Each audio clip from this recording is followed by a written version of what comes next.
Hello, and welcome to Weekend Wisdom. My name is Tracy Whitney, and I am your host for this episode. Weekend Wisdom is a short podcast we release every week that answers your questions.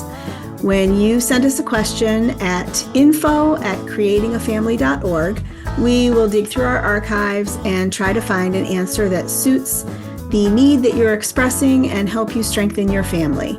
We take these answers from personal experiences of raising our own kids. We take them from the expert interviews that we've done with lots of professionals in the field and from the other resources that we create for you weekly. If you have a question, please send it to info@creatingafamily.org.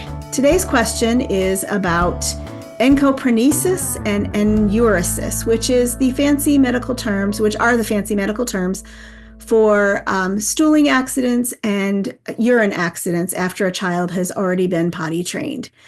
We want you to know that, first of all, both conditions are very common for typical children as well as neurodivergent children or children impacted by trauma.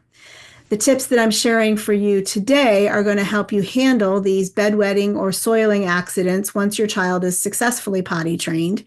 And then we'll tackle issues of potty training for kids that have been exposed prenatally to substances or have different neurodivergences like ADHD or developmental delays in another episode of our Weekend Wisdom. So when you're trying to tackle bathroom accidents with a child who has been touched by trauma, prenatal substance exposure, neurodivergence, or any other atypical childhood experience, it's crucial to set a foundational premise. And that foundational premise should be, we cannot compare our children's progress through these developmental milestones with other children who are developing pretty typically. That includes other children in our home. So if you've potty trained biological children who went through the potty training stage fairly quickly and easily and didn't really have a lot of accidents afterwards, that's not going to be probably the same experience that you have with the child in front of you right now. And that's not to say that every child is going to struggle with bedwetting or soiling accidents. It's just to set the expectation that you can't compare these children to other children that you've helped potty train. So our first tip is kind of an intangible one, but it's to set your expectations realistically. Sorry about that. For example, let's say that your child is chronologically 4 years old, but maybe has the gross and fine motor skills of a 2-year-old. Maybe they have the expressive language skills closer to an 18-month-old. So it's really important that you realistically consider what it is that you're asking them to accomplish. Can you adjust your expectations that they stay dry overnight down to their very least developed skill? Is it reasonable for you to expect an 18-month-old to stay dry overnight or to call out to you at night when they need to pee? This is not a concrete tip, and I understand that staying nimble and responsive to this child that you have right in front of you can feel kind of like you're shooting in the dark and you don't really know what you're aiming at. But consistently evaluating your own expectations against their skills and abilities that they've demonstrated across all of their development can help you proceed according to this child's timeline. And that's the crucial part of setting realistic expectations, is that you want to be meeting the needs of this child that you have in front of you right now, even if that child has very uneven development across their skills and abilities. The second tip is to investigate this child's why. For example, nighttime wetting can be a result of really, really deep sleep or an immature central nervous system. It might be a genetic issue, and if you have an open adoption or you have contact with the child's biological parents, you can find out if there's been a history of slower development in the overnight awareness that is needed to wake up and use the toilet for nighttime wetting. If your child is soiling their pants, consider what else might be going on. Is it because they're completely engrossed in their video game? Or are they afraid that they'll miss their turn at playing on the swing set at school? Do they have the mind-body connection that they need to sense the urge to go and then the follow-up skills to act on that urge? Can she act on those skills quickly enough to get to the toilet or wake up when she's in deep sleep, even if everything around her is very distracting? Those are all really necessary skills that kind of have to come together to help a child avoid a urine accident or a soiling accident. In our community of adoptive, foster, and kinship families, there are several other whys that you have to also consider. For example, is this child new to your home? Are they afraid of the dark? And do they have a good reason to be afraid of the dark based on their past history? Do they not know how to ask for help because maybe they don't have the experience of safe adults that they can ask for help? Sometimes their past history of scary or painful or uncertain experiences will inform their ability or their development of the ability to use the words that are necessary to ask for the help they need.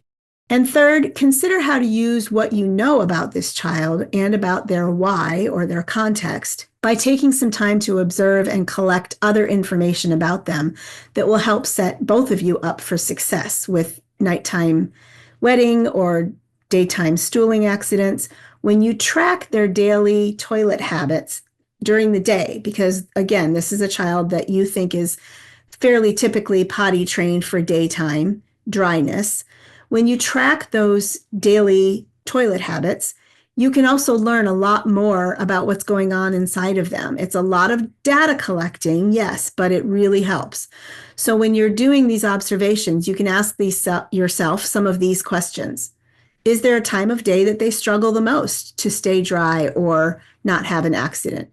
Is there a food that seems to go straight through them?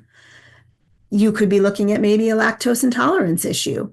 Does your household routine allow them enough time and space and peace at the end of the day to empty well before they go to bed? Or is there an activity that captures them so completely and fully that they really can't tear themselves away and make it to the potty in time? And so when you think about all of those things, that will help you make a plan for delaying those accidents or addressing those accidents in a way that helps them find more success.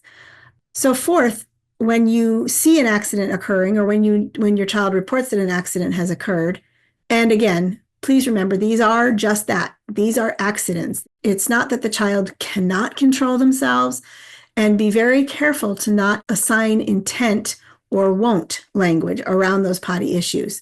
So when an accident does occur, make as small a deal of it as you possibly can. You want to make it very matter of fact, very simple, not a lot of big emotion or drama. Be gracious and compassionate because it can be very embarrassing for them, especially if they sense that you're disappointed. Your child is going to need constant reassurance that these accidents do happen and that you will always have their back even when they struggle to find success.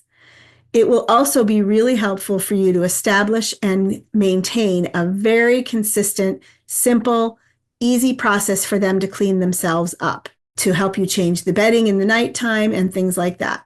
A very predictable routine will help them feel safe, and it will normalize that accidents do happen. They'll see that you're prepared, and they'll feel safe knowing that you're prepared because things like this happen.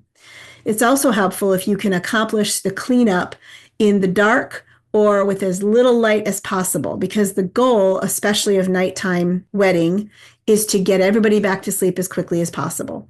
So if the child has nighttime accidents, have some things set up in place before you go to bed that will help you deal with the accident quickly. That could be an extra set of pajamas and an extra pull-up already stashed in the bathroom. That could be a plastic bag to hold soiled or wet clothes until you can get to them in the morning. Whatever it is that helps you get back to sleep and helps your child get back to sleep with as little fuss as possible will be one more thing that kind of helps you step into success towards that process. We have a really great guide that offers a lot more detail for handling nighttime and daytime accidents. If you go to creatingafamily.org and type bedwetting into the search bar, we created a 2-part series just recently that will be helpful for handling these accidents and for the issues related to raising a foster, adopted, or kinship child that may be struggling with these accidents. The most important thing is to take heart, because most kids grow out of stooling and urine accidents around 8 years or so. And that's considering your child's specific challenges and specific abilities with that uneven development that they may be experiencing.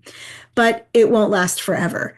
And if you feel like this is just not getting better, or if it's getting worse, or if it's just taking much longer past 8 years old, seek your pediatrician's advice and see if there's more going on. Sometimes there are physiological things going on. And if it's not getting better as their brains and bodies mature, then that would be a really good indication that they need extra support or extra help. Thank you for listening. I hope that this was helpful. It's a lot of data collecting and a lot of observation on our part, and then using that information to support the child and help them feel safe and loved unconditionally without any shame. Our culture does have a lot of shame around urine accidents and stooling accidents for kids, and it's really important that they not feel any of that in our homes. And so take heart, hang in there, and set yourself up for success by keeping those expectations low and having a good stash of cleaning supplies in the bathroom so that you can handle it quickly at night. Thanks for listening, and don't forget to check us out on YouTube at our channel at Creating a Family. If you found this information helpful, please leave us a rating or a review. These reviews help us tremendously in the algorithms getting more information like this out to other families who need it. And like I said, we will cover the issues of potty training kids with neurodivergence in another Weekend Wisdom episode. So I hope you'll come back for that. Thanks so much and have a great day.